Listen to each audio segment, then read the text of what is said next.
হলো? তাহলে আয়তঘনর এই তিনটে ফর্মুলা আমরা আগের দিন দেখেছি, ঠিক আছে? এর পাশাপাশি ঘনকেরও একই রকম তিনটা ফর্মুলা হয়। ঘনক, এখন আয়ত ঘনক আর ঘনকের মধ্যে তফাৎ কি? আয়ত ঘনও একটা বাক্স, ঘনকও একটা বাক্স, তফাৎ থাকলে এইটুকুন, ঘনকের ক্ষেত্রে তিনটা বাহুর দৈর্ঘ্যই সমান হয়, আয়ত ঘনকের ক্ষেত্রে অন্তত পক্ষে একটা বাহু অসমান হবে। এরকম হতে পারে যে তিনটা বাহুই অসমান, না দৈর্ঘ্য প্রস্থ উচ্চতা তিনটে আলাদা আলাদা মাপের।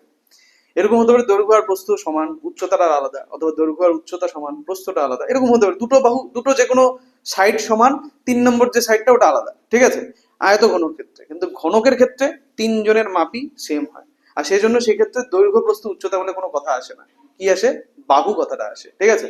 তাহলে পরে ঘনকের ক্ষেত্রে কোনো তিনটা সূত্রে আমরা আলোচনা করবো, 1 2 3 তিনটা সূত্রে আলোচনা হবে, কিন্তু সেখানে কোনো সূত্রেই দৈর্ঘ্য প্রস্থ উচ্চতা এই শব্দগুলো আসবে না, আসবে শুধুমাত্র বাহু কথাটা আসবে। তাহলে পরে ঘনকের ক্ষেত্রে প্রথম আয়তনের সূত্র একই রকম ভাবে, আয়তন, আয়তন মানে ভেতরে যতটা স্পেস আছে সেটাকে বলা হয় আয়তন, সেটার সূত্র কি হয়? বাহু কিউব, বাহু কিউব। 2 নম্বর হচ্ছে সমগ্রতল, সমগ্রতলের ক্ষেত্রফল কত ছিল? 6 × বাহু স্কয়ার। 3 নম্বর হচ্ছে কর্ণের দৈর্ঘ্য, সেটা হচ্ছে x √3 বা বাহু √3, ঠিক, বাহু √3। আচ্ছা, আয়তন যখন বের করব তার একক হবে ঘন একক, ক্ষেত্রফলের ক্ষেত্রে সেটা হচ্ছে বর্গ একক, আর কর্ণের দৈর্ঘ্যের ক্ষেত্রে বা শুধু দৈর্ঘ্য যখন মাপবো তখন শুধু একক কথাটা আসবে, ঠিক আছে? এককের জায়গায় মিটার হতে পারে, সেন্টিমিটার হতে পারে। হলো? একটা সম্পর্ক বলে দিই আজকে এক্সট্রা, একটা যখন এই আলোচনাগুলো হচ্ছে একটা এক্সট্রা কিছু বলা ভালো, ঠিক আছে? ওগুলো বলছি না আলাদা করে, হ্যাঁ ওগুলো আলাদা করে বলছি না, সেটার জন্য তোরা নোটটা একটু দেখে নিস, সেটা খুব সহজ জিনিস। যত গুলো তল, টোটাল 6টা তল থাকে আমরা দেখেছি আয়তঘন বা একটা বাক্সের, টোটাল 6টা তল থাকে, 6টা ফেস থাকে। যেমন এই রুমটা টোটাল 6টা সাইড আছে, 6টা তল আছে। ভূমি যেটা গ্রাউন্ড ফ্লোর যেটা, সেটা একটা, উপরের রুফ একটা, ছাদ একটা, এই ওয়ালটা ওপাশেরটা এপাশেরটা, টোটাল 6টা তল হয়ে গেল। হলো? এখন যতগুলো তল কমবে ঘনকের ক্ষেত্রে ততগুলো বাহু স্কয়ার কমে যাবে। মানে ধরে নে যে যদি 2 মুখ খোলা বা শুধুমাত্র 4 দেওয়াল হয়, তো 4 দেওয়াল মানে কয়টা তল আসছে? চারটা তল আসছে, তাহলে 4 × বাহু স্কয়ার। এমনিতে সমগ্রতলের ক্ষেত্রফল কি হয়? 6 × বাহু স্কয়ার। কিন্তু যদি চারটা দেওয়াল আসে তাহলে 4 × বাহু স্কয়ার। যদি বলে যে এক মুখ খোলা, তাহলে মানে 5 × বাহু স্কয়ার, কারণ একটা তো এক মুখ খোলা মানে একটা তল নাই, ঠিক আছে? 6টা তল হয়, 6টার মধ্যে থেকে একটা নাই, তাহলে 5টা তল আছে, 5টা মানে 5 × বাহু স্কয়ার। এটা ঘনকের ক্ষেত্রে। একই রকম ভাবে আয়তঘন সূত্রটাও পাল্টায়, ঠিক আছে? দেখতে হবে যে ধরে নে ছাদ নাই, তো ছাদ নাই মানে হচ্ছে দৈর্ঘ্য গুণ প্রস্থ নাই, ঠিক আছে? দৈর্ঘ্য গুণ প্রস্থটা নেই, তাহলে একটা দৈর্ঘ্য গুণ প্রস্থ এখান থেকে কমে যাবে, সূত্র থেকে কমে যাবে। এইভাবে ফর্মুলাগুলো বানানো হয়, ঠিক আছে? কিন্তু মেইন যে ফর্মুলাটা সেটা হচ্ছে সমগ্রতলের ক্ষেত্রগুলো সূত্র। এটা জানা থাকলে বাকি সবগুলো তুই বানাতে পারবি, এক মুখ খোলাটাও বানাতে পারবি, 2 মুখ খোলাও বানাতে পারবি, যেটা ইচ্ছা, ঠিক আছে? ক্লিয়ার হলো? এখন এর উপর বেশ করে আগের দিন আমরা কিছু প্রবলেম দেখেছি, আমরা আরো কিছু প্রবলেম, আরো কিছু চ্যালেঞ্জেসকে দেখবো, আরো কিছু ভ্যারাইটিকে আলোচনা করবো আজকে, ঠিক আছে? এবং এই টপিকটাকে আজকের মতন ক্লোজ করবো। এরপর তো নিশ্চয়ই ডাউট থাকবে কিছু, সেই ডাউটগুলো শনিবারে ক্লিয়ার হবে, ঠিক আছে? আর এখান থেকে মোস্টলি আজকের পরে আমাদের মেন টার্গেট হবে উদাহরণটাকে ক্লিয়ার করা, ঠিক আছে? উদাহরণের মধ্যে যতগুলো অঙ্ক আছে শনিবারের মধ্যে আমাদেরকে সেগুলোকে শেষ করতে হবে, ঠিক আছে? Within Saturday. অন্যান্য পড়াশোনা তো থাকবেই, ঠিক আছে? পরীক্ষা নেব শনিবার দিন। কোন টপিক বলছিলাম আগের দিন? বলিনি। তাহলে শনিবারের টপিক হয়ে যাবে সরল সুদ কষা আর আয়তঘন, যে অঙ্কগুলো পড়ানো হয়েছে সেগুলো আজকে নিয়ে, ঠিক আছে? আজকে অবধি যতগুলো অঙ্ক হবে সেগুলো আমি যেগুলো করাচ্ছি, তোরা যেগুলো পড়বি সব মিলিয়ে। তো আয়তঘন শুরু করতে হবে আমাদের, ঠিক আছে? তো পরীক্ষাগুলোর মধ্যে থেকে এখন থেকে এই দুটো চ্যাপ্টার থাকবে, সরল সুদ কষা এবং আয়তঘন, হলো? শনিবারের থেকে দ্বিঘাত আর থাকবে না, ঠিক আছে? দ্বিঘাত বাদ চলে গেল। আর শুধুমাত্র সরল, অনেকগুলো দ্বিঘাতের উপর পরীক্ষা না হলো, এখন সরল সুদ কষা এবং আয়তঘনের উপর ধীরে ধীরে পরীক্ষা দিতে হবে, ঠিক আছে? আর শনিবারের মধ্যে একটা টার্গেট তোরা নিয়ে নিবি যে আর কিছু হোক না হোক উদাহরণে যত অঙ্ক আছে সব অঙ্কগুলোকে আগে শেষ করতে হবে। উদাহরণের অঙ্কগুলোকে উদাহরণ নিজে করি, এই অঙ্কগুলোকে কষে দেখতে হবে, সবগুলোকে শেষ করতে হবে, টার্গেট দিতে হবে, হ্যাঁ, শনিবারের মধ্যে। তারপরে দেখি এখান থেকে আর যেগুলো যেগুলো ডাউট আছে ওগুলো ক্লিয়ার করবো, হলো? চল শুরু করি আজকে। আজকে তাহলে এগুলো শেষে করে দিই, আমার তো বেশি অঙ্ক নেই এখান থেকে। তো কোশ্চেন নাম্বার 19, হ্যাঁ 19 দিয়ে স্টার্ট করছি। 19-এ কি বলেছে দেখ, কোশ্চেনটা একবার পড়ে নে। 19 নম্বর কোশ্চেনে আমাদের কোশ্চেনে পড়ে বুঝতে হবে যে প্রথমত এটা আয়তঘনর অঙ্ক না ঘনকের অঙ্ক। তারপরে বুঝতে হবে যে যদি আয়তঘন বা ঘনক যেটাই হোক না কেন তার কোন কোন জিনিসগুলো দেওয়া আছে এবং কোনটা বের করতে বলছে, এইটুকুন বুঝতে পারলেই যথেষ্ট। ঠিক আছে, তো তুমি এখন স্টাডি করো। ফার্স্টে দেখো 19 বল। এখানটাতে যেহেতু একটা গর্ত মানে ভরাট করার কথা বলেছে, আরেকটা গর্ত মানে খোলার কথা বলেছে, তাহলে দুটার আয়তন একটা যদি হচ্ছে উচ্চতাটা ধরে তারপরে দুটা হচ্ছে আয়তন বের করে ইকুয়ালস টু করে দিই, তাহলে ঠিকই বলছিস, ঠিকই বলছিস। মানে কোশ্চেনটা পড়ছিস, কোশ্চেনটা ভালো করে পড়, গল্পটা সহজেই বুঝে যাবি। ঠিক আছে, কোশ্চেনটা ভালো করে পড়, ইজিলি বুঝে যাবি গল্পটাকে কি আছে এখানকার মেন কাহিনী 19 নম্বর কোশ্চেনে।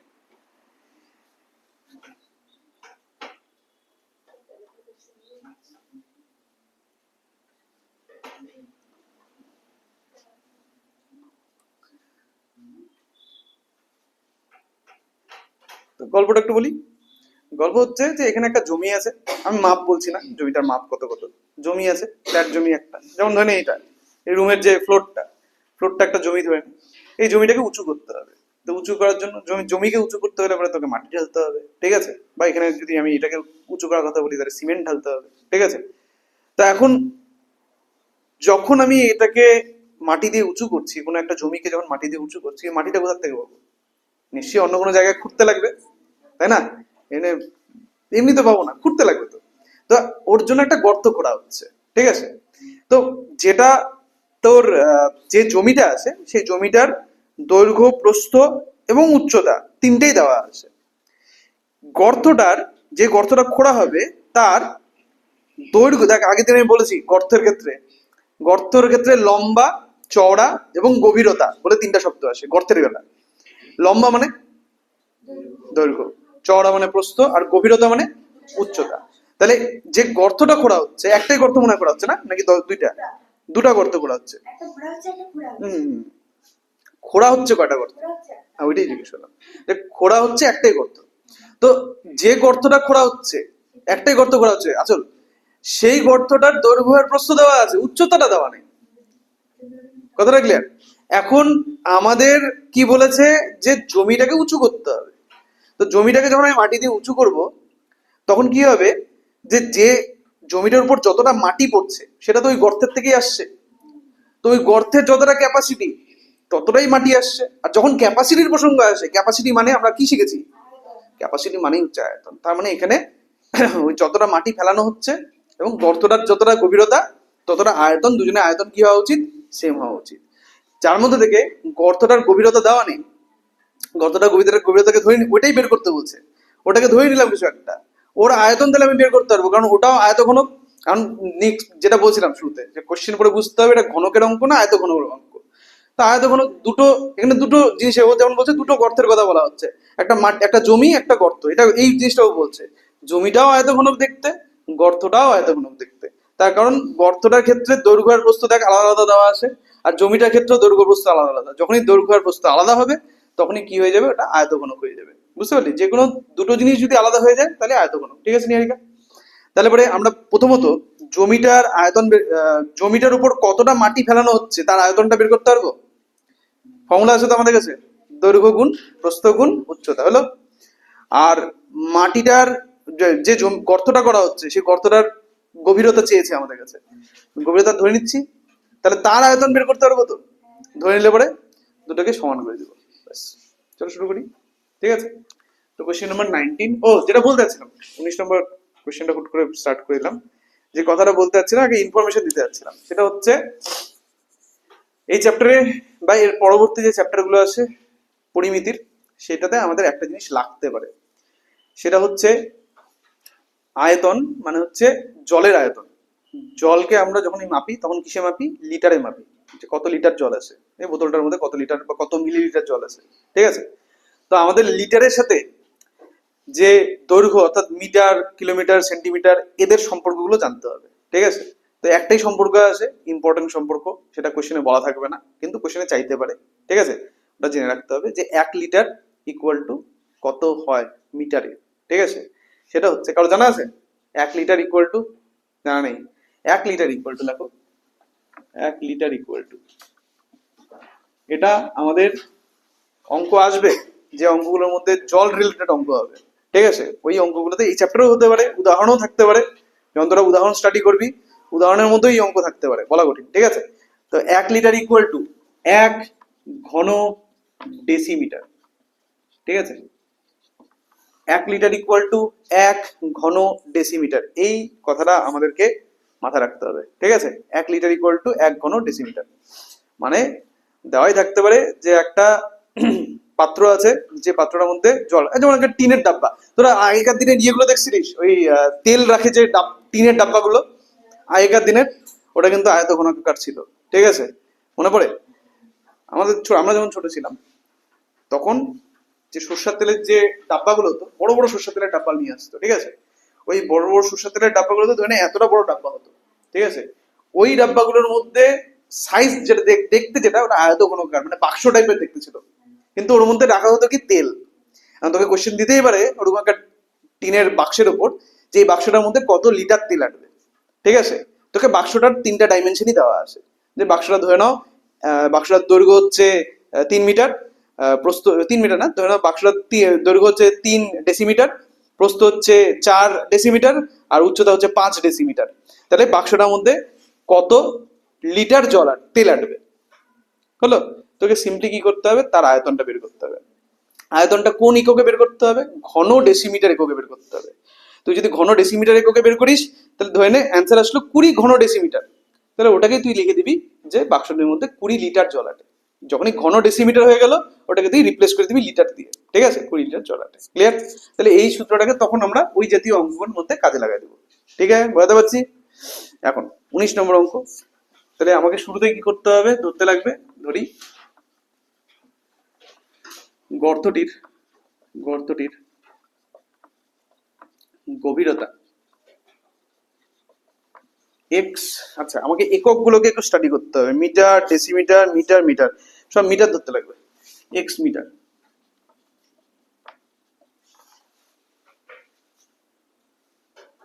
হ্যালো, অতএব বা এভাবে লিখি, প্রদত্ত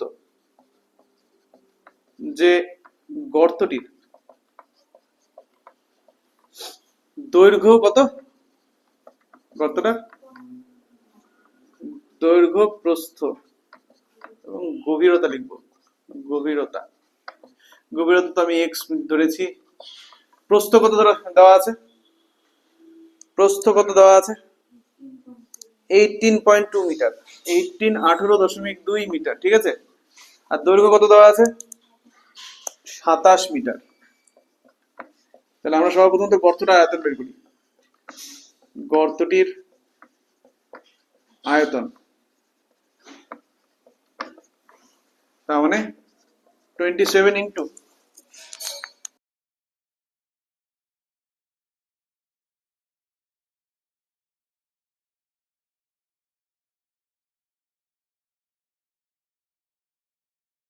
18.2 ইন্টু এক্স, এত ঘন মিটার গর্তটার আয়তন, ঠিক আছে? তার মানে গর্তটির মধ্যে মাটির পরিমাণ হচ্ছে এতটা, এত ঘন মিটার। এরপরে আসি হচ্ছে মাঠটিতে, আবার মাঠটির দৈর্ঘ্য কত দেওয়া আছে, মাঠটার কত মিটার দৈর্ঘ্য, মাঠটির 48 মিটার, 48 মিটার লম্বা, হ্যাঁ 48 মিটার, ঠিক আছে? প্রস্থ কত দেওয়া আছে, 51.5, আচ্ছা 31.5 মিটার।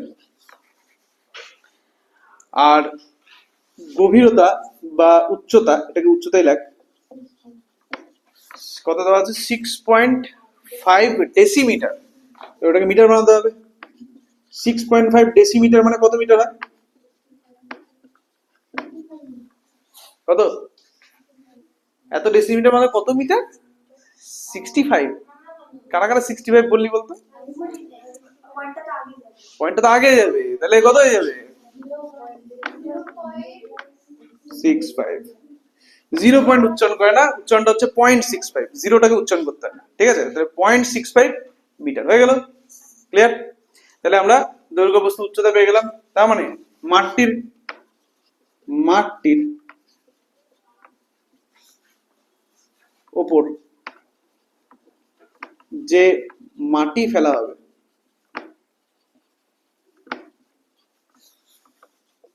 তার আয়তন এটা ইকুয়াল টু 48 গুণ 31.5 গুণ 0.65 এত ঘন মিটার, ঠিক আছে না? দেখ, আমরা তো জানি যে প্রশ্ন অনুসারে এই দুটো সমান হবে, আমাদের যুক্তিটা দিয়ে দিতে হবে, লিখে দিতে হবে যে কেন সমান হবে, ঠিক আছে? কেন সমান সেটার কারণটা আমাদের একবার ব্যাখ্যা করে দিতে হবে। ব্যাখ্যা না করলে, তোরা যদি বলিস যে স্যার ব্যাখ্যা না করলে কি নাম্বার পাবো না, পাবি। হয়তো অধিকাংশ টিচারই নাম্বার দিয়ে দিবে, কিন্তু ভাগ্যের কথা তো বলা যায় না। যদি কোনো কারণে কোনো স্যার বা ম্যাডাম এরকম মনে করে যে পাশের জন তো লিখছে, কারণটা তুই লিখিস নাই, তোর খাতাটা তুলনামূলক বেশি হলো, ইনকমপ্লিট টাইপের দেখাচ্ছে, তখন তোকে নাম্বার কমিয়ে দিতে পারে। আমার মতন হলে তো দিবি, ঠিক আছে? এখন যদি আমার থেকে ভালো হয় তাহলে পরে নাম্বার পেয়ে যাবি। কিন্তু যুক্তিটা হচ্ছে যে আমরা খাতাটাকে কোনোভাবেই কোনো স্কোপ দিব না, ঠিক আছে? তোরা আমাকে কোনো স্কোপ দিবি না নাম্বার কাটা, ঠিক আছে? মধ্যে কথা হচ্ছে এটা। তাহলে লিখবো হচ্ছে যে যদি, যেহেতু কারণটা কি সিজা, যেহেতু কি লিখবো, গর্তটির আয়তন ইকুয়াল টু কি,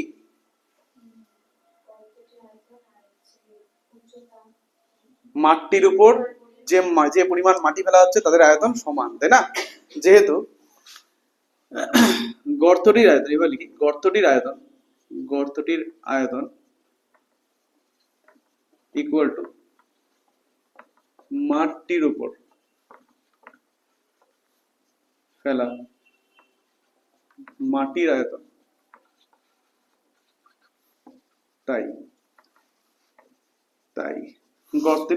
গর্তটার হচ্ছে আয়তন 27 ইন্টু 18.2 ইন্টু এক্স, আর মাঠটার আয়তন হচ্ছে 48 ইন্টু 31.5 ইন্টু 0.65। বা আমরা কি করব, এক্স এর মান বের করবো। এক্স এর মান কি করে বের করবো, ডান দিকে যা আছে আগে লিখে নাও এটাকে,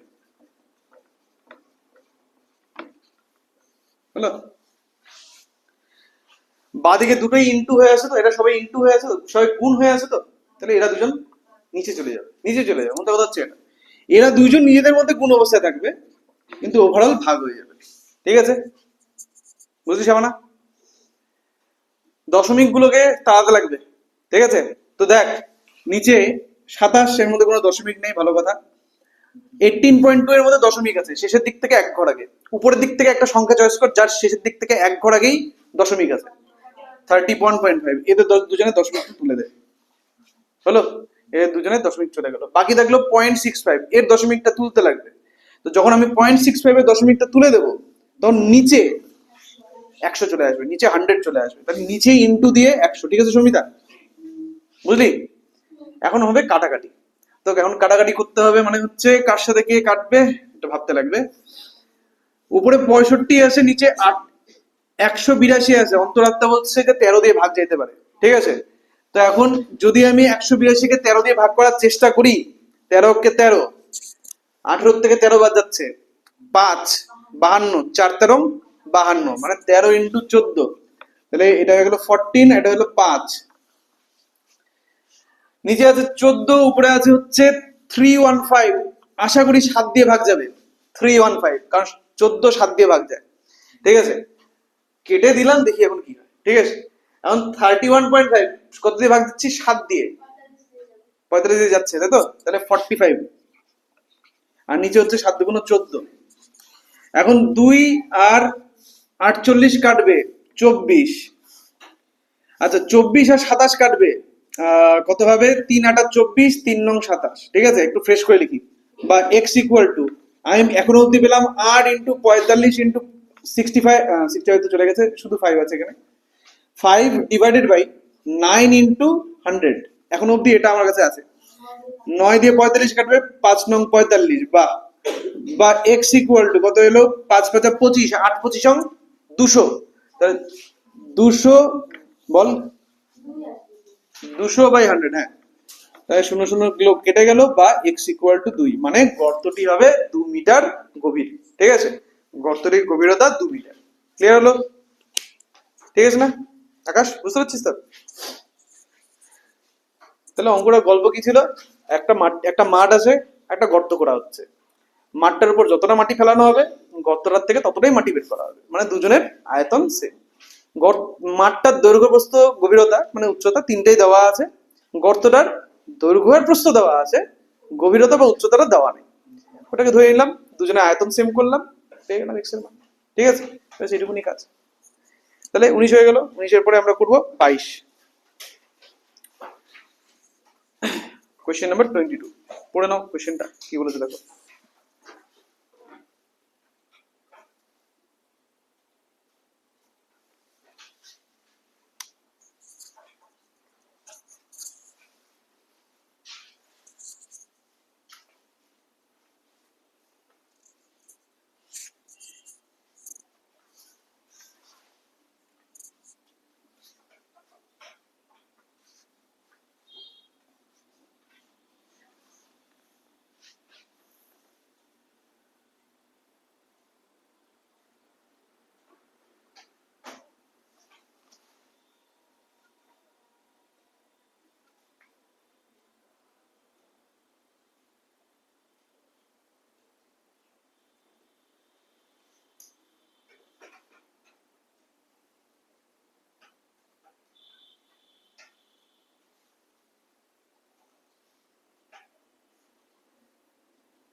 বল কোয়েশ্চেনটা পড়ে।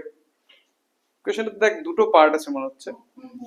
ফার্স্ট পার্টটাতে আমরা আপাতত স্টিক থাকি, পরের পার্টটা যখন আসবে তখন আলোচনা করবো। তো ফার্স্ট পার্টে আমাদের বলেছে যে বাক্সটির ভিতরে উচ্চতা কত। তো কোয়েশ্চেনটার যে গল্পটা পড়ে কে কি বুঝলি একটু শুনি। আয়তনটা হচ্ছে বাক্সের চাল সূত্র আর শুধু বাক্সের বের করতে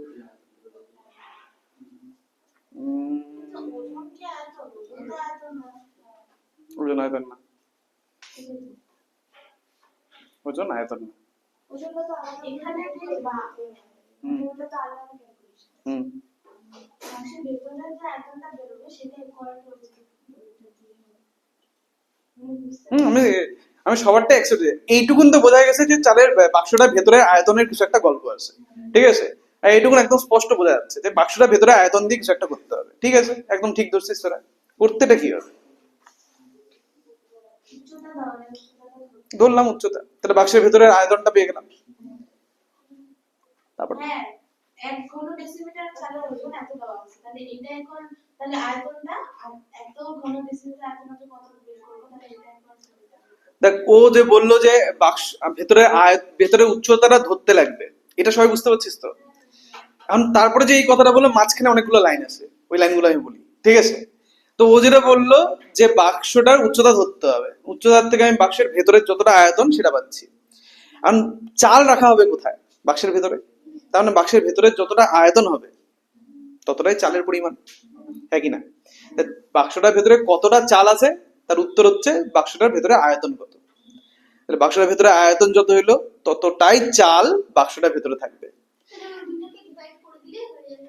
না ওই যে 1/1.5 যেটা আছে, না, তো শোন, এখন হচ্ছে তুই কাকে ডিভাইড করতে কথা বলবি। এখানে ডিভাইড করে উত্তরটা আনা যাবে, গুণ করে উত্তরটা আনা যাবে, দুটোই। আমি বাক্স আরে ওইটার কথা বললাম। বাক্সটি বলতো চাল বাক্সটির ওজন যেটা আছে হ্যাঁ, সেটাকে খালি বাক্স, সেটা থেকে খালি বাক্স মাইনাস করলাম, মাইনাস করলাম যাওয়ার পর ওয়ান ওইটার থেকে ওটাকে 1.5 দিয়ে। দিয়ে ভাগ করে এইটা ঠিক, এইটা ঠিক। আমরা আয়তনে ছিলাম তো, তো আমি আয়তনের থেকে যদি যাই তাহলে আমাকে গুণ করে যেতে হবে, আর তুই বললি ওজন থেকে আসতে যাচ্ছিস, তুই ওজন থেকে আসলে ভাগ করে আসতে হবে। একদম ঠিক ধরছিস। ঠিক আছে, তাহলে পরে ওই যেটা তুই বললি ভাগ করার পরে যে উত্তরটা পাবো ওটা যে আয়তনটা হবে সেটা ইকুয়াল টু এখন ওয়াই ধরে যে আয়তনটা বা এক্স ধরে যে আয়তনটা বের করবো সেটা। ব্যাস, তাহলে পরে আমরা এক্স এর মানটা পেয়ে যাচ্ছি, হলো? অথবা তোরা যদি আমি যে নিয়মে বলছিলাম সেই নিয়মটা যদি ফলো করিস তাহলে এরকম হয়ে যাবে যে ভেতরের আয়তনটা বের করলাম, ওটা হচ্ছে চালের আয়তন। এখন এক এক কি এক ঘন সেমি চালের ওজন দেওয়া আছে 1.5 কিলোগ্রাম। তাহলে যত ঘন সেমি ওই আয়তনটা হলো বাক্সটার ভেতরের, ততটার ওজন তাহলে কত হবে, ইন্টু করলেই হয়ে যাবে 1.5 দিয়ে। ঠিক আছে, বেশি হবে নিশ্চয়ই, বেশি হলে ইন্টু করতে লাগে আমরা জানি।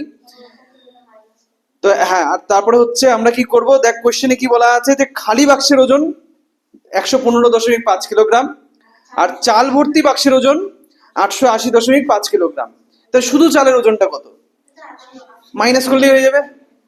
নিহারিকা, চাল ভর্তি বাক্স আর খালি বাক্স যদি মাইনাস করে দিই, তাহলে যে ওজনটা পাচ্ছি ওটা কার ওজন, বুঝতে পারলি? ব্যাগ সহকারে তোর ওজন 42 কিলোগ্রাম, আর ব্যাগ ছাড়া তোর ওজন 40 কিলোগ্রাম। ঠিক আছে, তাহলে ব্যাগের ওজন কত, কি করবি? মাইনাস করবি। এখানেও তাই, যে চাল ভর্তি বাক্সের ওজন দেওয়া আছে, ওকে বুঝিয়ে নি কথাটা, ও বোঝেনি জিনিসটা। বাক্সের ওজনটা দেওয়া আছে, তাহলে চালের ওজনটা কি করে পাবো? এক্স্যাক্টলি মাইনাস করতে হবে। তাহলে 880.5 থেকে 115.5 কে মাইনাস করে, হ্যাঁ বল। স্যার 5 সেমি পুরো যে কাঠের তক্তা বলছে এটা কি দেখ কোশ্চেনটা আরেকটা পার্টও আছে, এখন ওখানে লাগে কিনা দেখতে হবে। না তাহলে এখানে কি এটার কোনো ইউজ নাই? কিন্তু ওটার সঙ্গে তো বাইরে স্যার 5 সেমি পুরোটার মধ্যেও তো ওজন কিছুটা ভারী হয়। না, ওটাই তো খালি বাক্সের ওজন, হ্যাঁ কি না? পুরো মানে অবশ্য হ্যাঁ খালি বাক্সের ওজন তো ভুলেই গেছি ওটা। হ্যাঁ, ওটাই তো খালি বাক্সের ওজন।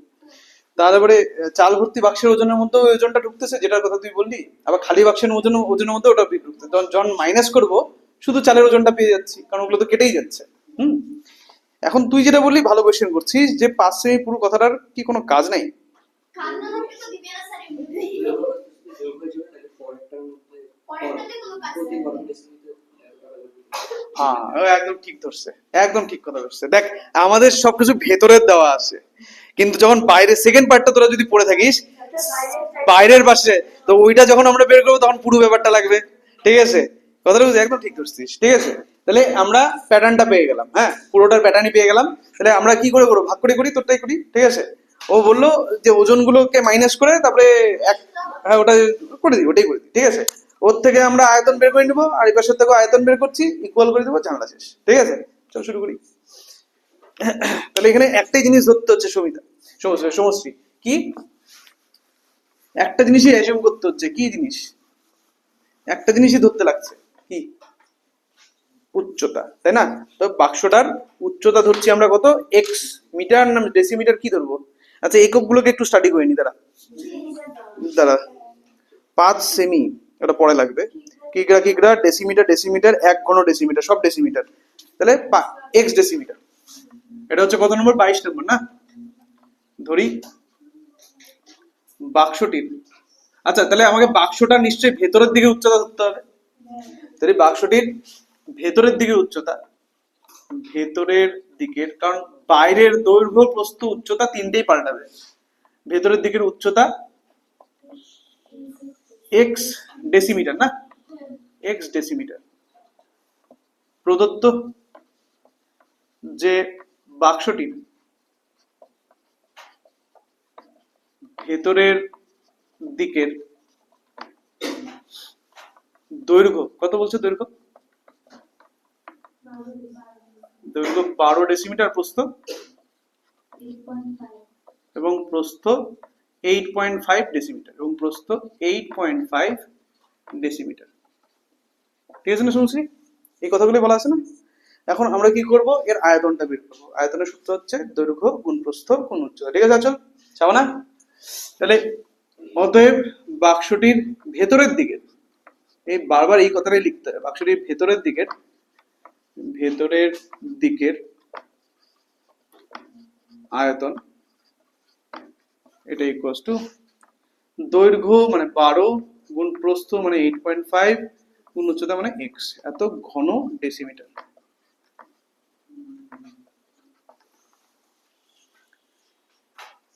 আর এটা হচ্ছে বাক্সের ভেতরে চালের আয়তন, আমাকে এই কথাটাও লিখে দিতে হবে। ঠিক আছে, এটাই হচ্ছে বাক্সের ভেতরে চালের আয়তন। অতএব বাক্সটির বাক্সটির ভেতরের চালের আয়তন, এটা হয়ে যাচ্ছে, যেটা পেলাম ওটাই, গুণ ফুন করবো না, কারণ কাটাকাটি করতে সুবিধা হবে তাহলে গুণ না করলে। এত ঘন ডেসিমিটার বলবে, এটুকুনে কোনো অসুবিধা নেই তো। এখন আমরা আবার চালের ওজনটা বের করবো, চালের আয়তনটা বের করবো, কিন্তু ব্যাক প্রসিডিওরে কোশ্চেনে সব ওজন টোজন দেওয়া আছে, ওজনের থেকে আয়তনটা বের করবো। তাহলে প্রশ্নের মধ্যে কি বলছে যে চাল সহ বাক্সটির ওজন আর শুধুমাত্র বাক্সটির ওজন দুটোই দেওয়া আছে, তাহলে চালের ওজন ইকুয়াল টু কত হয় এটা বের করে নিই। তাহলে চালের ওজন আবার আবার বাক্সটির ভেতরের চালের ওজন, এটা ইকুয়াল টু, এখান থেকে পরিমিতির থেকে কত নাম্বার আসবে কোশ্চেন হচ্ছে এটা, ঠিক আছে। মাধ্যমিকে বা টেস্ট পরীক্ষায় কত নাম্বার পরিমিতির থেকে থাকে, তো উত্তর হচ্ছে শেষের দিকে, একদম শেষের দিকে, মানে কোশ্চেন পেপার যেটা থাকবে তার একদম লাস্টের দিকে দুটো 4 মার্কসের অঙ্ক করতে হবে পরিমিতির থেকে, দুটো 4 মার্কস, একটা না দুটো, ঠিক আছে।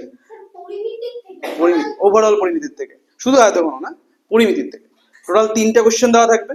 আর আমাদের চ্যাপ্টার হচ্ছে কিন্তু 4টা, কি কি, আয়তঘন, চোঙ, গোলক আর শঙ্কু, ঠিক আছে, 4টে চ্যাপ্টার আছে। আর আরেকটা তো বলছিলাম মিক্স চ্যাপ্টার, ওটা আলাদা জিনিস, ওখানে তোর সবকিছুই পড়বে। তার মানে মূলত 4টে চ্যাপ্টার, এই 4টে চ্যাপ্টারের মধ্যে থেকে 3টে চ্যাপ্টার থেকে কোশ্চেন আসবে। এখন কোন 3টে চ্যাপ্টার বলা কঠিন, তবে হ্যাঁ একটু প্রিভিয়াস ইয়ার ঘাটলে পরে আমরা জানি গত বছর কোনটা আসে নাই, কোন চ্যাপ্টার থেকে আসে নাই, ওই চ্যাপ্টার থেকে ডেফিনেটলি আসবে এবছর, ঠিক আছে, এরকম একটা প্রেডিকশন করা যেতে পারে। ওকে, মানে ধরে নে এবছর যারা মাধ্যমিক দেবে, এবছরের মাধ্যমিক পরীক্ষাটার কোশ্চেন দেখতে হবে আমাদের, ওই পরিমিতির 4টে চ্যাপ্টারের মধ্যে থেকে যে চ্যাপ্টার থেকে আসলো না, তোদের ক্ষেত্রে ওই চ্যাপ্টার থেকে আসবেই, এটা 90% চান্স, ঠিক আছে। আর তার পাশাপাশি আরেকটা চ্যাপ্টার আমাকে অ্যাটেন্ড করতে হবে, কথাটা ক্লিয়ার। দেখি এবার কোন কি হয়, ঠিক আছে, কোন চ্যাপ্টার থেকে না দেয় এটা দেখি, ঠিক আছে। তো মধ্যে কথা ওখানে 8 নম্বর হয়ে যাচ্ছে, তার পাশাপাশি 2 মার্কসের একটা কোশ্চেন অ্যাটেন্ড করতে হবে, আবার দুটো থাকতে পারে, দুটো পরিমিতির থেকেও অঙ্ক থাকে অনেক সময়। তার মানে কিন্তু প্রায় আবার এমসিকিউর মধ্যে থাকে, শূন্যস্থান, সত্য মিথ্যা, এমসিকিউ, ওইখানেও 1-2 নম্বরের মতো থাকবে পরিমিতির থেকে। তার মানে পরিমিতি থেকে ওভারঅল কত হয়ে যাচ্ছে 4টে চ্যাপ্টার মিলিয়ে, 8, 4 12 আর 2 14 নম্বরের মতন পরিমিতির থেকে থাকবে, হিউজ নাম্বার কিন্তু, হ্যাঁ। তো 14 নম্বর এখন অল্প মনে হচ্ছে, কিন্তু যখন পরীক্ষা দিবি তোরা 90-এ, তখন কিন্তু এই 14 নম্বর বিশাল, ঠিক আছে, হিউজ নাম্বার একটা। তো এই নাম্বারটাকে আমরা কোনোভাবে হাতছাড়া করবো না, কারণ দেখ কোশ্চেন গুলো খুব প্র্যাকটিক্যাল আর একদম বোঝার মতন, ঠিক আছে, না বোঝার মতন পরিমিতির অঙ্ক হয় না, ঠিক আছে। তো যদি একটু কনসেপ্টটা ক্লিয়ার রাখিস নিজেদের, তারপরে কিন্তু সব অঙ্কই তোরা পারবি, কোনো অসুবিধা হবে না। আর খুব একটা বড় খুব একটা না কোশ্চেন, অত বেশি কোশ্চেন নেই এক্সারসাইজের মধ্যে। আমরা যেমন দেখলাম দীঘা সমীকরণের মধ্যে কত কোশ্চেন, ঠিক আছে, কিন্তু এখানে দেখ মাত্র 23টা কোশ্চেন এক্সারসাইজের মধ্যে, উদাহরণের মধ্যে অত কোশ্চেন নেই, ঠিক আছে। সব ঘাট ইজিলি তোরা পারবি নামাতে। তো চল বাক্সটির ভেতরের চালের ওজনটা বের করি। বাক্সটির ভেতরে চালের ওজন ইকুয়ালস টু চাল সহ, এরকম হয়ে যাবে, চাল সহ বাক্সটির ওজন মাইনাস বাক্সটির ওজন। তো চাল সহ বলেছে 880.5 নাকি, এটা মাইনাস, এটা ছিল হচ্ছে 115.5, এত কিগ্রা, বিয়োগ করলে হয় 5, 6 আর 7, 765 কিলোগ্রাম। কিগ্রা মানে হচ্ছে কিলোগ্রাম, ঠিক আছে, 765 কিলোগ্রাম, ঠিক আছে। সত্যি বুঝলি, সত্যি। এরপরে আমরা কি জানি করবো, চালের ওজন পেয়ে গেলাম। এখন আমরা এই চালটারই আয়তন বের করবো, কিভাবে, 1.5 দিয়ে ভাগ করে। 1.5 বলেছে না 15 বলেছে, 1.5 দিয়ে ভাগ করে, ঠিক আছে। তো সূত্র কি হবে, অতএব চালের আয়তন ইকুয়াল টু, সূত্র হচ্ছে চালের ওজন, সূত্রটা হয়ে যাচ্ছে চালের ওজন, চালের মোট ওজন, এবার বলতে চালের মোট ওজন বাই প্রতি কিগ্রা চালের ওজন, প্রতি কিগ্রা চালের ওজন 51। তো চালের ওজন হচ্ছে 765, তাই না? আর প্রতি কিগ্রা চালের ওজন কত বলেছে? 1.5 কিলোগ্রাম পার ডেসিমিটার কিউব, ঠিক আছে, পার ঘন ডেসিমিটার। তার মানে এই যে ভাগ করলাম, এই ভাগের একটা একক হবে, এককটা কি হবে? ঘন ডেসিমিটার, যেটা পড়ে থাকলো বাকি সেটাই। ওপরে বসছে কিলোগ্রাম আর নিচে বসছিল কিলোগ্রাম পার ঘন ডেসিমিটার। তাহলে কিলোগ্রাম গুলো তো চলে গেল, উপরেও কিলোগ্রাম নিচেও কিলোগ্রাম, সব কিলোগ্রাম চলে গেল, পরে কি থাকলো? ঘন ডেসিমিটার। তাহলে এককটা হচ্ছে ঘন ডেসিমিটার। ক্লিয়ার? না, যদি বলা থাকতো কিলোগ্রাম পার ঘন মিটার, তাহলে এখানে উত্তরটা হতো ঘন মিটার। যদি বলতো কোনটা, হ্যাঁ ইকুয়াল, এটা কত বললি তুই উত্তর? 51, 500, হ্যাঁ তাই হবে 510। 51 তো খুব কম হয়ে যায়। পয়েন্টটা দে, তুই পয়েন্টটা উঠিয়ে উপরে 10 আনিস নি। ঠিক আছে, এত ঘন ডেসিমিটার, তাই না? এত ঘন ডেসিমিটার। ওকে, হয়ে গেল। প্রশ্ন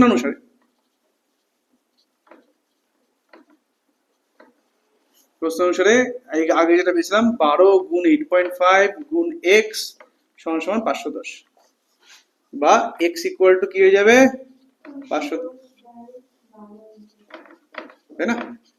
উপরে তো কোথাও দশমিক নাই, তাহলে আবার নিচের দশমিকটা যদি উঠিয়ে দিই কি হবে?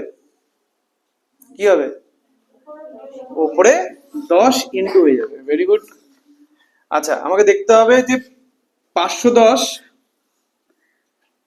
3 দিয়ে ভাগ যায় 170 হয়, আর এদিকে হচ্ছে 4 হয়।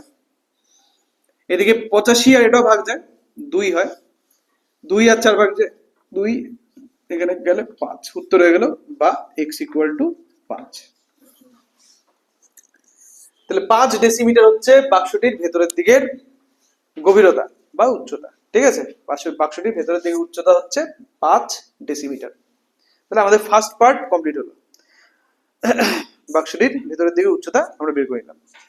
এরপরে আসি সেকেন্ড পার্টে। বাক্সটির বাইরের চারপাশ রং করতে হবে, বাক্সটির বাইরের চারিপাশ রং করতে হবে। চারিপাশ মানে, তো এখানে আমারও কনফিউশন হয় বারবার, ঠিক আছে? প্রতি বর্গ ডেসিমিটার 1.50 টাকা, ওগুলো সব তো পরের কথা।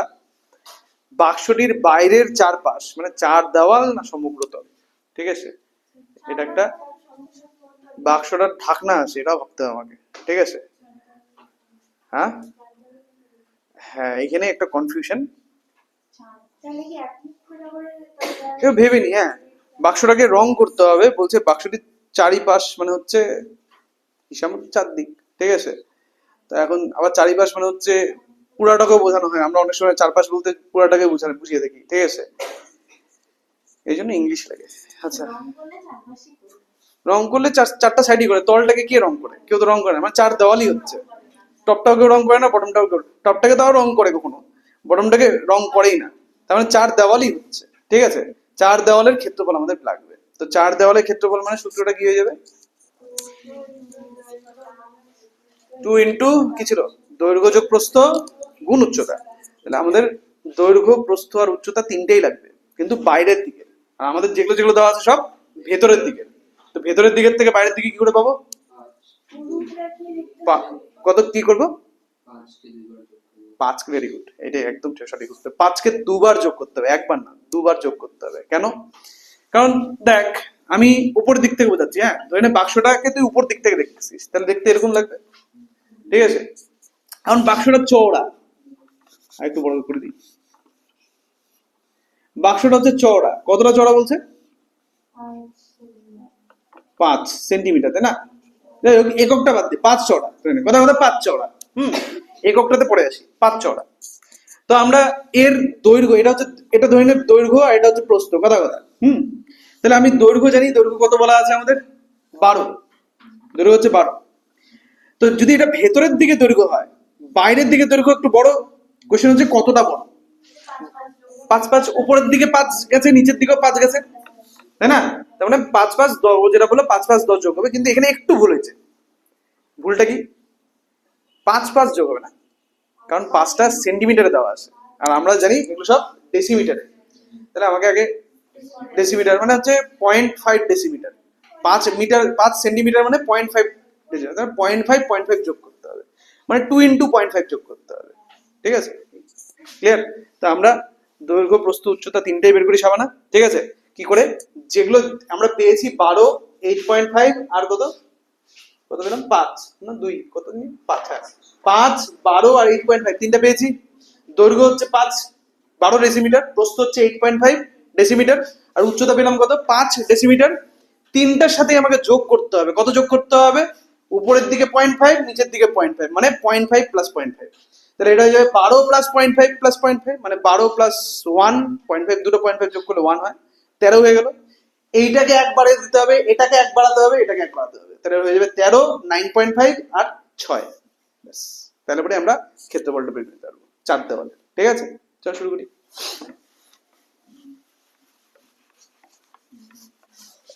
বাক্সটির লিখবো হচ্ছে, বাক্সটি কতটা চওড়া? বাক্সটির কি বলছিল জানি কোশ্চেনটা? বাক্সটির পুরো তক্তার তৈরি ঢাকনা সহ একটি এত সেমি পুরো কাঠের তক্তায় তৈরি ঢাকনা সহ একটি কাঠের, আচ্ছা হ্যাঁ, তাহলে বাক্সটির কি বলেছে? বাক্সটির এটাকে কি জানি বলে? বাক্সটি 5 centimetre is equals to 0.5 decimetre চওড়া। এত মিটার চওড়া, চওড়া বা পুরু, এত মিটার পুরু লাগে, এত মিটার পুরু।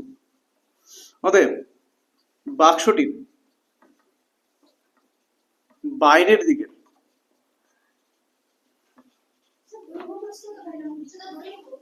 না উচ্চতা কেন ধরবো, উচ্চতা পেয়েছি না আমরা।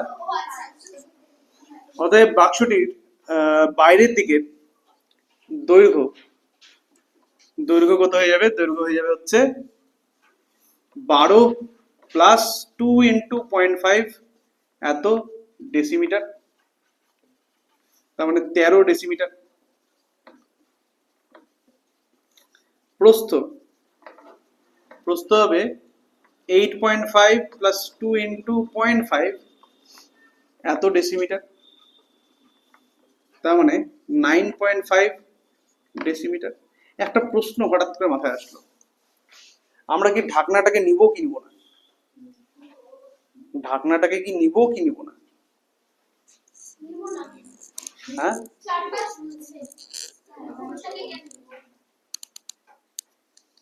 যখন বাক্সটার ইয়েকে নিব তখন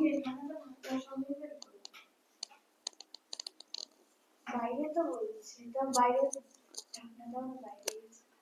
হ্যাঁ, ঢাকনাটাকে সেপারেট কাউন্ট করবো তো, বাক্সটার থেকে আলাদা কাউন্ট করবো তো।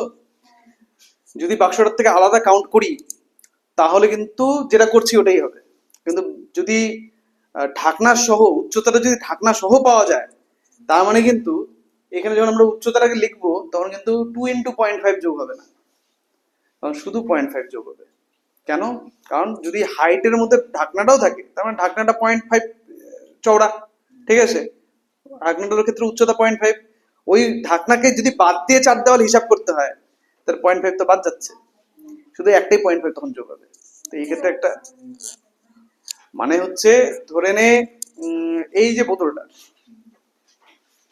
এই বোতলটার যদি আমি হাইট ক্যালকুলেশন করি, আমি ঢাকনাটাকে নিয়ে যদি হাইটটাকে ধরি তাহলে একটা হাইট পেতে পারি, আবার ঢাকনা ছাড়া যদি করি তাহলে হাইটটা একটু কমবে না? কথাটা বুঝতে পারছিস তো? তো কোশ্চেন হচ্ছে এখানে যে ঢাকনাটা সম্পর্কে ইনফরমেশন দিচ্ছে, সেই ঢাকনাটা কিরকম? এখন দেখা গেলো ওই ঢাকনাটার কোনো পুরুত্বই নেই।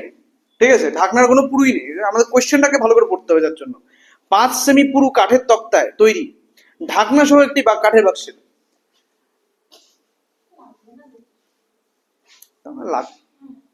না মনে হচ্ছে না।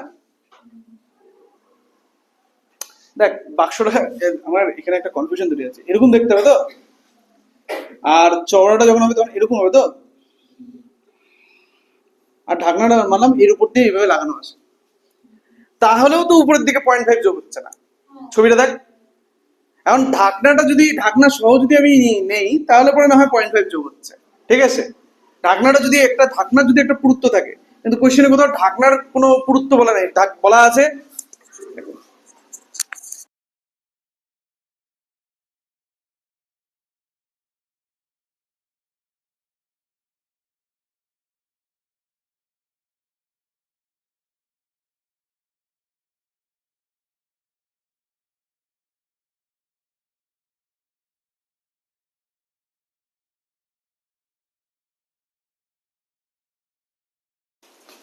হ্যাঁ, ঢাকনাটা যদি এরকম হয় দেখ, তাহলে দৈর্ঘ্যের ক্ষেত্রে কিন্তু এদিকে 0.5 এদিকে 0.5 আসলো, দুই দিকে 0.5 আসলো। প্রস্থের ক্ষেত্রেও তেমনই আসবে। প্রস্থটাকে আমরা দেখতে পাচ্ছি না, কিন্তু প্রস্থের ক্ষেত্রেও আসবে, যেহেতু ওইদিকেও চওড়া হবে। কিন্তু উচ্চতার ক্ষেত্রে শুধু একটাই 0.5 আসছে। কারণ যখন 4 দেওয়াল রং করবো, নিশ্চয়ই আমি তোর ঢাকনাটাকে কাউন্ট করছি না সেক্ষেত্রে। তা ঢাকনাকে যদি আমি কাউন্টই না করি, ঠিক আছে, তাহলে ঢাকনাটা কতটা চওড়াটা যাই আসে না। কথাটা বোঝাতে পারছি? তাহলে ছবিটা দেখতে কিরকম হবে? এরকম। ঢাকনা ছাড়া হইলে এরকম, উপরের দিকে তো কোনো চওড়া হবে না। কথা রাখলে উপরের দিকে তো কোনো লেয়ারই থাকবে না। কথাটা বলতে পারছি? তার মানে যখন উচ্চতাকে হিসাব করব, তখন আসবে হচ্ছে কত, 5 ছিল, 5 প্লাস 0.5 অনলি। ঠিক আছে, হ্যাঁ, মানে 2 × 0.5 কোনোভাবেই আসছে না। ঠিক আছে, ঢাকনা নিয়ে করি বা ঢাকনা ছাড়া করি, যেটা ইচ্ছা, 2 × 0.5 আসছেই না, একদিক থেকে খালি 0.5 বাড়ছে। আবার বুঝাবো? বুঝতে পারো একবার? ছবিটা দেখতে পাচ্ছিস তো? ফার্স্ট অফ অল বল যে এই ছবিটার সাথে তুই এগ্রি করছিস কিনা, মানে ছবিটার সাথে তুই সহমত তো, যে যে কন্টেনারের কথা বলা হয়েছে, যে এখানে বাক্সের কথা বলা হয়েছে, বাক্সটা এরকমই দেখতে হবে। চাল এগুলো সব জায়গায় থাকবে, এই জায়গায় চাল থাকবে, আর এটা হচ্ছে পুরু। ঠিক আছে, এই জায়গাটা হচ্ছে এতটা পুরু। ঠিক আছে, সমস্যা। এখন এই যে অংশটা, এই অংশটা কোথায় কোথায় কন্ট্রিবিউশন করছে, এটা কতটা পুরু? এটা হচ্ছে 5 সেন্টিমিটার পুরু ছিল। এখন এই যে পুরুত্বটা, ঠিক আছে, পুরু পার্টটা, এই পুরু পার্টটা কার কার মধ্যে কন্ট্রিবিউশন করছে? আমাদের কাছে তিনটা জিনিস আছে, দৈর্ঘ্য, প্রস্থ আর উচ্চতা। তো দেখ, দৈর্ঘ্যের ক্ষেত্রে কন্ট্রিবিউশন করছে, কারণ এইদিকে চড়া হচ্ছে, এদিকে চড়া হচ্ছে। প্রস্থের ক্ষেত্রেও করবে, কারণ ওরা ওই দিকেও ছড়াবে। কিন্তু যখন উচ্চতার প্রসঙ্গ আসবে, উচ্চতার ক্ষেত্রে নিচের দিকে তো ছড়াবে, উপরের দিকে ছড়ানোর কথা না। যে কোনো জিনিস, যে কোনো বাক্স তো এরকমই হবে দেখতে, তাই না? তার মানে উপরের দিক থেকে কি আমি কোনো 0.5 পাচ্ছি? পাচ্ছি না। তার মানে উচ্চতাকে যখন ক্যালকুলেশন করছি, শুধু নিচের দিক থেকে 0.5 আসছে, তাই কি না? বুঝতে পারলাম আকাশ? তাহলে পরে যখন আমরা উচ্চতা আগে কত ছিল, 5 ডেসিমিটার, তার সাথে কয়টা 0.5 যোগ হচ্ছে, একটা না দুটা? তাহলে হয়ে যাবে 5.5 ডেসিমিটার। এখন বোঝা গেল? সবাই ক্যাচ করতে পারছিস? ডাউট দেখলে বল অঞ্জলি, ওই আচল। ওকে, তাহলে আমরা কি করব?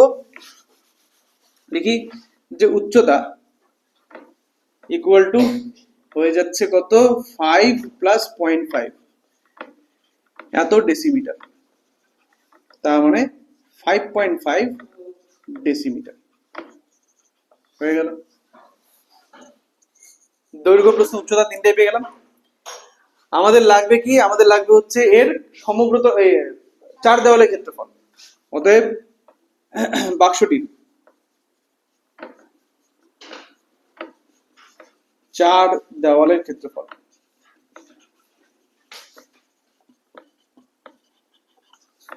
সূত্র হচ্ছে 2 ইন্টু, দেখে নে সুমিতা, স্যার হয়ে গেছে। দৈর্ঘ্য যোগ প্রস্থ। অ্যান্সারটা মেলালি? অ্যানসার মিলাচ্ছি। কর দেখতো। কত নম্বর চাকরি? 2 ইন্টু দৈর্ঘ্য আর প্রস্থ যোগ হচ্ছে 13 প্লাস 9.5 যোগ হলো ইন্টু 5.5। এত ঘন, ঠিক আছে। ওকে, এত ঘন decimetre is equals to 2 into, তাহলে 22.5 ইন্টু 5.5 এত ঘন ডেসিমিটার। গুণ করবো না এখন আপাতত, শেষে গিয়ে গুণ করবো। 4 দেওয়ালের ক্ষেত্রফল আসলো 2 ইন্টু 5.5 ইন্টু 22.5 এত ঘন ডেসিমিটার হয়ে গেল। আমাদের বলেছে রং করবে, টাকা লাগবে তার জন্য। কত? 1 বর্গ, এত ঘন লিখছি না, এটা বর্গ হবে, সরি, বর্গ বর্গ, এটা তো ক্ষেত্রফল, ক্ষেত্রফলের একক তো বর্গ। বলেছে 1 বর্গ কি ডেসিমিটারে 1.5 টাকা খরচ হয়, 1.50 টাকা খরচ হয়। আমাদের টোটাল এত বর্গ ডেসিমিটার রং করতে হবে। কত খরচ হবে পারবো না বের করতে? চল, প্রতি বর্গ মিটার, প্রতি বর্গ ডেসিমিটার কত, 1.5 টাকা খরচ হলে মোট খরচ হবে কত হবে, 2 ইন্টু 22.5 ইন্টু 5.5 ইন্টু 1.5 এত টাকা ইজ ইকুয়ালস টু, এখন গুণ করলে কত আসে সুমিত? এটা গুণফল স্যার আমি ওগুলো করি না, করি নি। কিভাবে করছিস? কিভাবে করছি? তোর 4 দেওয়ালে ক্ষেত্রফল বের করছিস তো? তো অ্যান্সার কি করে বুঝলি? কি জানে ওটাই ভাবতেছি আচ্ছা তা চল আমরা করি এখন। আচ্ছা 2 ইন্টু 5 2 ইন্টু 1.5 মানে 3 3 ইন্টু 22.5 ইন্টু 5.5 এত টাকা। অ্যান্সারটা কত?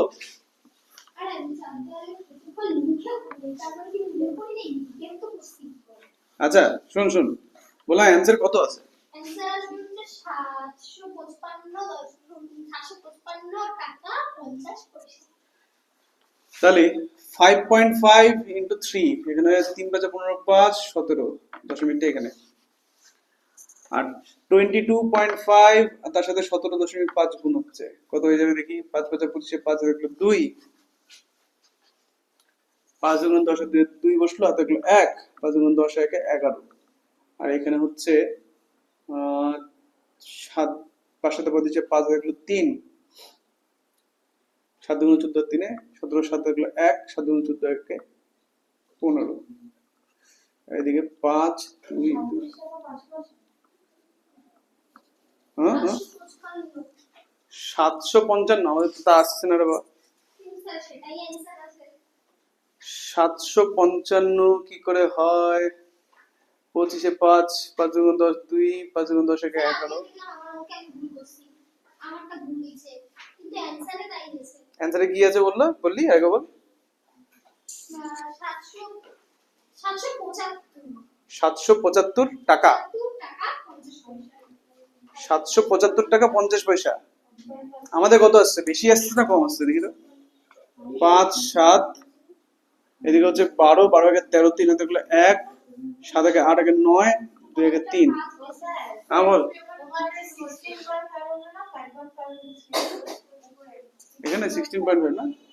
হ্যাঁ 16.5, তাও হয়তো হবে না রে। 5 25 5 1125, তাও মনে হয় হবে না। 5 6 30 শূন্য দেখলো 3, 6 2 12 3 15 5 দেখলো 1, 6 2 12 13, আর এদিকে 5 2 2 2 হবে না, তাও হবে না। কিছু একটা মিসিং আছে, তার মানে এই 5.5 এ ভুল হয়েছে, তার মানে ঢাকনা সহ নিতে হবে। ঢাকনা সহ আমাদেরকে কাউন্ট করতে হবে। 4 দেওয়া ঢাকনা সহ। 1 মিনিট হ্যাঁ, এটাকে আমি 6 ধরলাম, ঠিক আছে? এটাকে আমি 6 ধরলাম, 5.5 না, আমি ধরলাম 5.5 প্লাস 1 হচ্ছে 6 করলাম। যদি 6 করি তাহলে এটা হয়ে যাবে 6 দ্বারা এখানে 3 18, 22.5 ইন্টু 18, 22.5 ইন্টু 18, 5 আর 40 শূন্য দেখো 4, 8 2 16, 16 আর 4 20 শূন্য দেখলো 2, আর 2 16, 16 আর 2 18, এখানে 5, এদিকে 2, এদিকে 2 0 5 কত বলি 0, আর এদিকে 4 405 পয়েন্ট, এখানে 405 টাকা। তাও আসছে না, তাও আসছে না। তার মানে মনে হচ্ছে তাই 6টা দলেরই দিলে মনে হচ্ছে, ঠিক আছে? 4 5 রং করতে হবে মানে 6 সমগ্র দল। 4টা দেওয়াল ধরেছি, 4 5 মানে হচ্ছে এখানে কনফিউশন হচ্ছে কথাটা।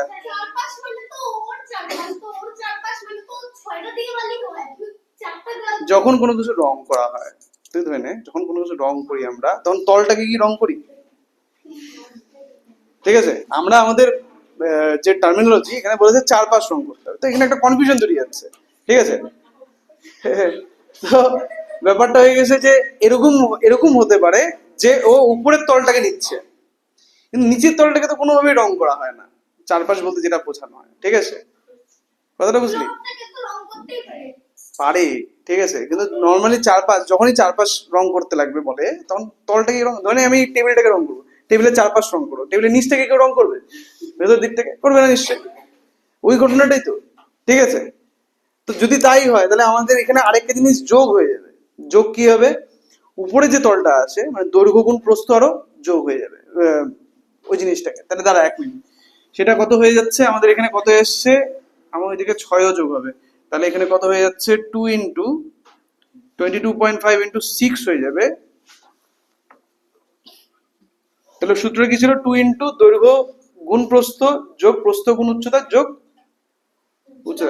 তাহলে যেটা আমরা লিখেছি এটা 2 ইন্টু 22.5 ইন্টু 6, তার সাথে অ্যাড হয়ে যাবে 13 ইন্টু 9.5, এটা অ্যাড হয়ে যাবে আরো, দৈর্ঘ্য গুণ প্রস্থ অ্যাড হয়ে যাবে। আমি তলটাকে বাদ দিয়েই ধরলাম, ঠিক আছে? তাহলে এটা ইকুয়ালস টু হয়ে যাচ্ছে 22 ইন্টু, এখন আমাদের গুণ করতে লাগবে, স্যার তাহলে ছাত্র দিলাম শুধু ছাদটা ধরলাম, তলটাকে ধরলাম না। তুই কি তলটাকেও ধরেছিস? না আমার তো ভুল হয়েছে বললাম তাহলে পরে এখানে হয়ে যাবে 10 45 45 ইন্টু 6 প্লাস 13 ইন্টু 9.5। তাহলে পরে এখানে 45 5 6 30 0 3 4 6 24 আর 3 27, এদিকে হচ্ছে 9.5 আর এদিকে 13, 3 5 15 5 থাকলে 1 5 5 5 6 3 এর সাথে 2 11 5 3 2 1 দশমিক 1 করে আগে। তাহলে এখানে যাচ্ছে 270 প্লাস এটা, তার মানে 393.5, এর সাথে গুণ করতে হবে 1.5, এর সাথে আরো 1.5 গুণ করতে হবে, তাহলে 393.5 5 বছর কত 2 3 বছর 15 15 দিয়ে 15 17 17 লাখ,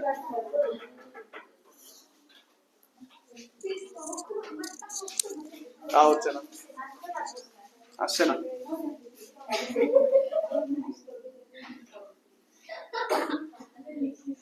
স্যার আমি বলবো দাঁড়া এক মিনিট না, আমাকে এই অঙ্কটা নাই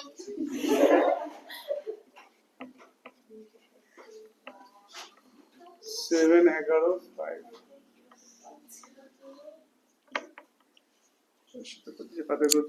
3 8 25 7 1 5 5 5 6 5 6 7 775.75 না, 775.5 775.75 টাকা 50। তাহলে 4 দেওয়াল মানে গোটাটা, 4 দেওয়াল মানে গোটাটা, ঠিক আছে? 4 দেওয়াল বলতে বোঝা যাচ্ছে না, এটাই ছিল মনে আছে। তাহলে আমাদের এখানে চেঞ্জ করতে হবে, কথাটা পড়ে বোঝা যাচ্ছিল না তো কি করব, ঠিক আছে? 2 ইন্টু দৈর্ঘ্য যোগ প্রস্থ গুণ উচ্চতা যোগ, এই যে দেখাচ্ছি এইখান থেকে চেঞ্জ হবে,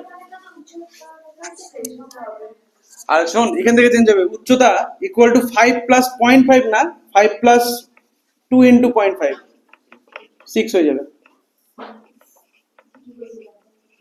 তার মানে এখানে হয়ে যাচ্ছে কত 6 ডেসিমিটার। ঢাকনাটাকেও নিতে হবে, তলটাকেও নিতে লাগবে, ঠিক আছে? তার মানে 4 দেওয়াল, 4 চারিপাশ বলতে গোটাটা, আচ্ছা, যোগ 2 ইন্টু দৈর্ঘ্য গুণ প্রস্থ, এরকম করবে ইজ ইকুয়ালস টু, তাহলে 2 ইন্টু কত হয়ে যাচ্ছে দেখি, 2 ইন্টু দৈর্ঘ্য ভ্যালু বসিয়ে দে, দৈর্ঘ্য ভ্যালু ছিল 13, এদিকে 9.5, উচ্চতা ছিল 6 প্লাস 2 ইন্টু 13 ইন্টু 9.5,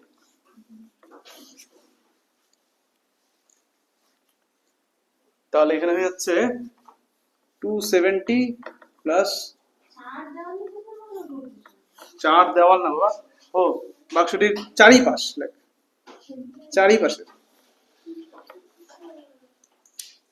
চারিপাশের ক্ষেত্রফল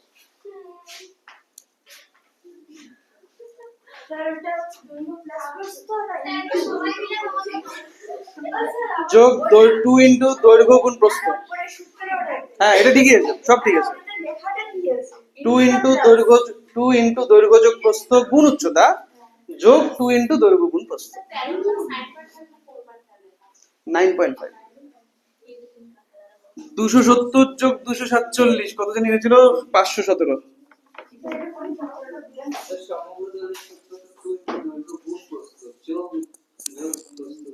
এটা করে দেখ না, এক সেম জিনিস আসবে দেখ।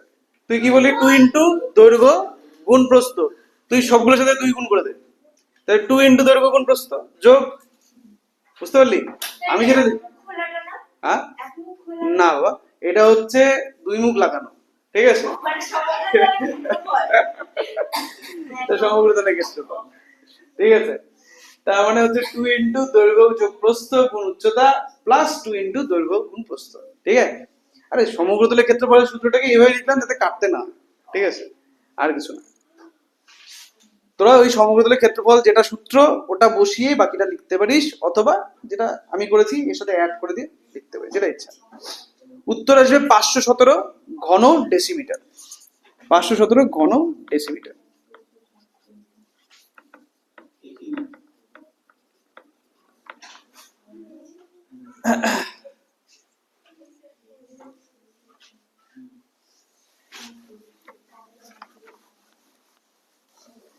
লেখো যে অতএব প্রতি ঘন ডেসিমিটার, প্রতি ঘন ডেসিমিটার কত কিগ্রা 1.5 টাকা হিসেবে রং করতে খরচ হবে। আর কোন লিখছিটা বড় একটা কি মুশকিল করতে খরচ হবে, এই অঙ্কটা না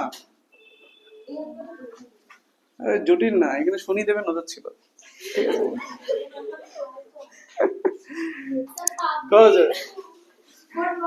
বেকার বেকার হচ্ছে রংটা খরচ করে নিচের উপরে। 517 ইন্টু 1.5 টাকা কত আসলে জিনিস 775.5 না 5 টাকা।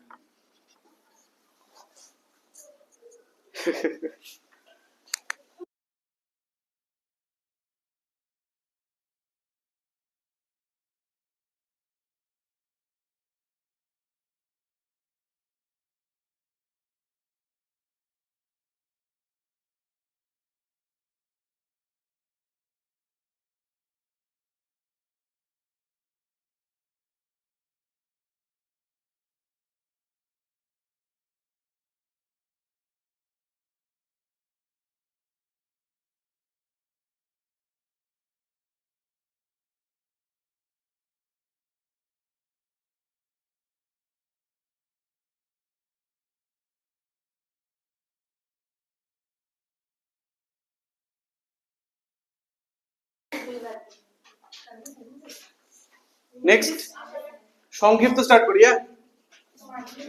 25 25 এর 1 25 এর 1 সমিতা 25 1 নম্বর কোশ্চেনটা দেখ, এই জিনিসটা তুই করিস নি। আমরা এখানে কোশ্চেনটা একবার পড়, দেখ কি বলেছে। এখানে শুধুমাত্র ডিটেলস গুলো মনে রাখার ব্যাপার। ঠিক আছে, আগের দিন আমি ডিটেলস গুলো বলেছিলাম। আয়তঘনর সৃজা, আয়তঘনর তল সংখ্যা কয়টি? কর্ণ সংখ্যা 4টা। আচ্ছা, তাহলে শীর্ষবিন্দুর সংখ্যা, আর হচ্ছে তোর বাকি থাকলো কি বাহু সংখ্যা। বাহু সংখ্যা 12টা। তারপরে এই যে ডিটেলস গুলো আমরা জানলাম, ঠিক আছে, এই ডিটেলস গুলো মনে রাখতে হবে। হ্যাঁ, এই ডিটেলস গুলো মানে একটা মানে তোর বইটা, ঠিক আছে, বইয়ের ক্ষেত্রে তুই শীর্ষবিন্দু কয়টা পাচ্ছিস, তল কয়টা পাচ্ছিস, বাহু কয়টা পাচ্ছিস এবং কর্ণ কয়টা পাচ্ছিস, সেই সংখ্যাগুলো যদি তোর জানা থাকে তোর 25 1 নম্বর অঙ্ক করতে অসুবিধা হবে না। ঠিক আছে, তো তল সংখ্যা 6, ধার সংখ্যা মানে বাহু সংখ্যা, ধার মানে হচ্ছে বাহু 12টা। তাহলে দেখ, ঠিক আছে, কর্ণ বাকি থাকলো কর্ণ। কর্ণ সংখ্যা মানে বুঝতে হবে। হ্যাঁ, কর্ণ কর্ণ কি বলছিলাম আগের দিন, কি করে 4টা হয়? হ্যাঁ, কর্ণ মানে হচ্ছে এক সাইডের একটা শীর্ষবিন্দুর সাথে ঠিক অপোজিট সাইডের আরেকটা শীর্ষবিন্দুকে যুক্ত করতে হবে। ধরে এই শীর্ষবিন্দু, এই রুমের এই উপর দিকে এই কর্নারে যে বিন্দুটা আছে সেটা, এটার সাথে কাকে যুক্ত করব? Opposite side. এটা আছে কোথায়? ডান দিকে একদম টপে, তাহলে বাঁ দিকে ডাউনে থাকতে হবে। ঠিক আছে, তাহলে বাঁ দিকে ডাউনে মানে ওই সাবানার ওই পাশে যে শীর্ষবিন্দুটা আছে ওটা। ঠিক আছে, ক্লিয়ার? তাহলে একটা দুটো হলো, আর ওটার সাথে ওটা 1 2 3 4। ঠিক আছে, তো 4টা কর্ণ হয়ে যাচ্ছে। ক্লিয়ার? তো চল লিখি প্রশ্ন অনুসারে। আচ্ছা, এক্স ইকুয়াল টু দিলে কত হচ্ছে, এক্স এর মান কত লাগবে, 6, ওয়াই এর মান, আচ্ছা জেড এর মান, আর টি ছিল না, কি ছিল, পি, পি ইকুয়াল টু 4। অতএব এক্স প্লাস এক্সপ্রেশনটা কি ছিল, x minus y, y plus z plus t 6 হবে। এটা equal to 6 minus 12 plus 8 plus 4। 14, 14 যোগ 4 18, 18 মাইনাস 12 6। ঠিক আছে না?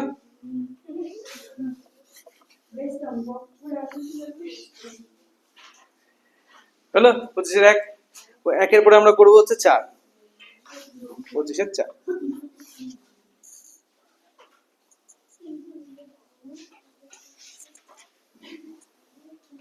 ঠিক আছে না?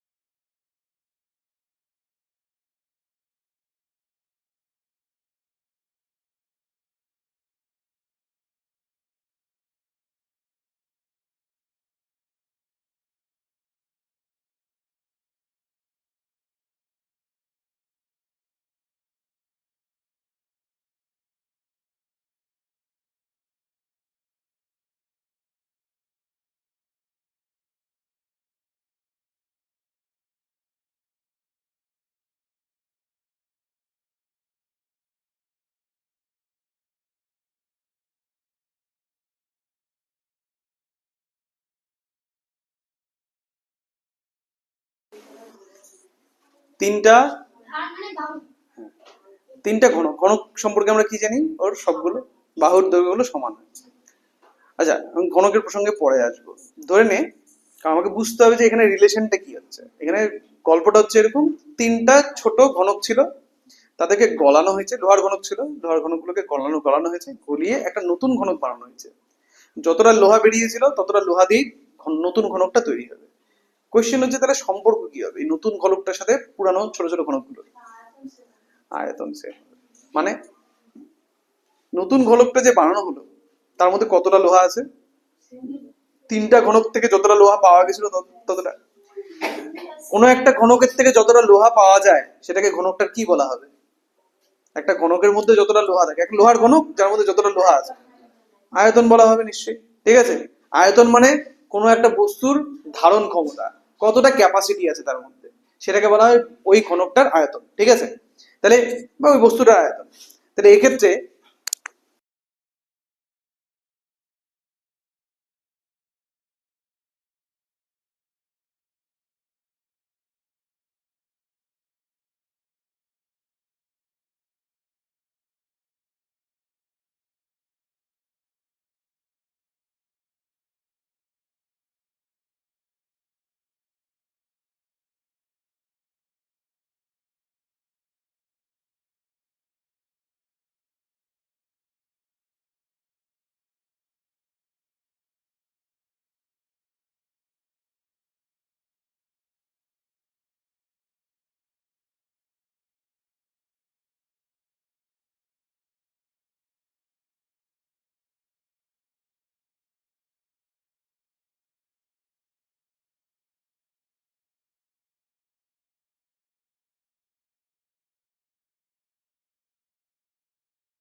তিনটা ঘনকের থেকে যে আয়তনটা পাওয়া যাচ্ছে আর বড় ঘনকটার আয়তন সেম হওয়ার কথা হলো।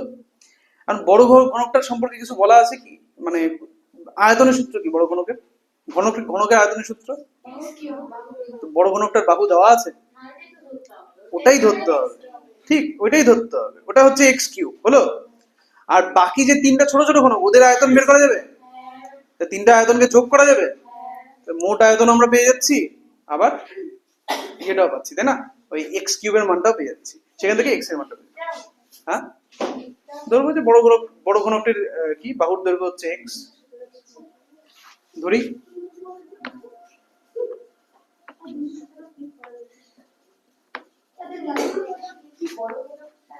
বড় ঘনকটির বাহুর দৈর্ঘ্য, আচ্ছা মিটার না সেন্টিমিটার? X semi. তাহলে প্রশ্ন অনুযায়ী দুয়ের অঙ্কগুলোতে অত বেশি লেখার দরকার নেই, ঠিক আছে? কারণ আমাদের টাইম সেভ করতে হবে।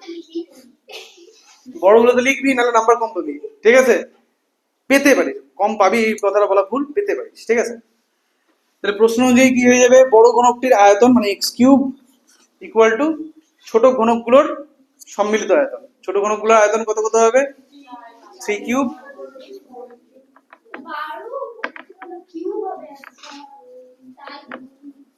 তার মানে কত আছে? 27, 64 আর 125 যোগ করলে কত হয়? 216। 17? কি বলিস? 216 হবে? তাহলে এক্স কিউব ইকুয়াল টু 216 মানে 6 এর কিউব, তাহলে এক্স ইকুয়াল টু 6। তাহলে বড় ঘনকটির বাহুর দৈর্ঘ্য হয়ে যাচ্ছে 6 সেন্টিমিটার। সব অঙ্কই ভালো, ওই অঙ্কটার ল্যাঙ্গুয়েজটা খালি বুঝতে পারছিলাম না, তাহলে প্রথম অবস্থায় তো ভালোই ছিল, ঠিক আছে? বলো কি?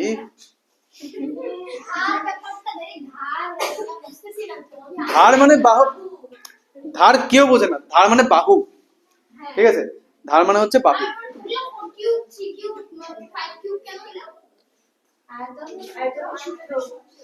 ওরা সবাই ঘনক না?